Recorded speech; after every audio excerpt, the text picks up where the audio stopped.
"No, I refuse," said Private Ryat before walking off. Veteran Sergeant Miller of the 345th Stormtroopers was dumbfounded as the drop trooper private just walked away. Minutes later, Sergeant Miller was talking to his Stormtrooper counterpart, Corporal Traynard. "Well, now what, Sergeant?" asked the Corporal. "Well, we have three options. We shoot that private for disobeying orders and then head back to base. We just head back to base and be shot for failing to retrieve him. Or, Corporal, we stay and fight.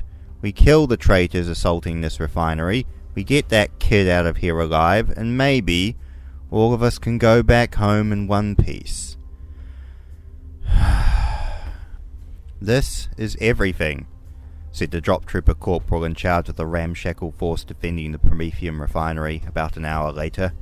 "We have 2 heavy bolters, 17 frag grenades, 11 anti-personnel mines. Oh, we have the 2 missile launchers, but only 8 missiles left, and assorted las guns and autoguns." Miller looked down at the deluded collection of small arms on the table. "Oh, we had a mortar, but a rocket took it out," sheepishly spoke the corporal. "So what do you reckon, Sergeant?" asked Traynard. "Well, best approach is to defend the approach to the refinery, bottle the traitors into our choke points and hit them with all we have. Hey, Beliar, do you reckon you and your long lass would have good sight lines from the top of that ruined chimney?" "Yeah, but I could use some company." How about a heavy bolter and 2,000 rounds? "That'll work." So, for the next 3 hours, they set out digging their defences, creating foxholes, setting out the mines, creating barricades, attempting to funnel any incoming enemy force down the main road. Beliar climbed the damaged exhaust tower along with a heavy bolter team and set up to cover the main road. And soon, the Stormtroopers and PDF were just sitting around, drinking stale recaf and half-heartedly singing songs and hymns to the Emperor. Miller was sitting down with his canteen of recaf when he saw Private Ryat walk towards him. "Sergeant, may I speak to you?" "Take a seat, Private." Ryat sat down in the box and addressed the sergeant. "Why were you sent to collect me, Sergeant?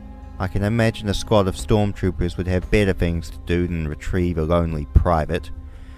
"Well, there's been a lot of talk about you lately at the Hive. The Cardinal and the Sororitas sisters at the capital keep having dreams about you, apparently." "Me? I'm a drop trooper, a private, a nobody." "Apparently not. To them they seem to think you're blessed with the spirit of the Emperor, or something like that. So they sent you to find me." "They did indeed." "And I heard you lost 3 men in finding me?" Yes, that's correct. 3 dead men, just for me. 3 dead stormtroopers, just for some woman's dreams." "From my 10 years of service, Private, I've encountered far stranger things. If I'm honest, I think Imperial bureaucracy is probably the strangest thing I've ever encountered. Even stranger than the most Xenos." "So now what do we do, Sergeant?" "Our duty, Private. We do what is asked of us." A sudden rattle and rumbling of the ground roused the troops back to alertness, and they picked up their arms and ran into foxholes and dugouts, pointing their weapons down the main avenue towards the enemy.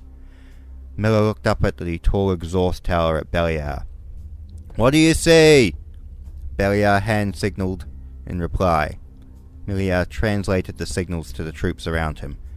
"Traitor Lemonruss tanks, 2 of them. Chimera tanks, 2 of them. Infantry, 50 plus change." Autoguns were loaded, lasguns primed and aimed. The soldiers were ready for battle. Miller attached the cable of his held gun and attached the primer. Ryat loaded rounds into his autogun, and they set out in a foxhole awaiting the enemy. But before the traitors got to the kill zone outside the refinery, a bombardment opened up.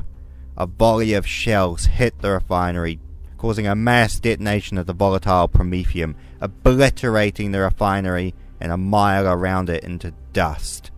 Miller didn't even have time to think about what was happening before he was evaporated in a burst of fire.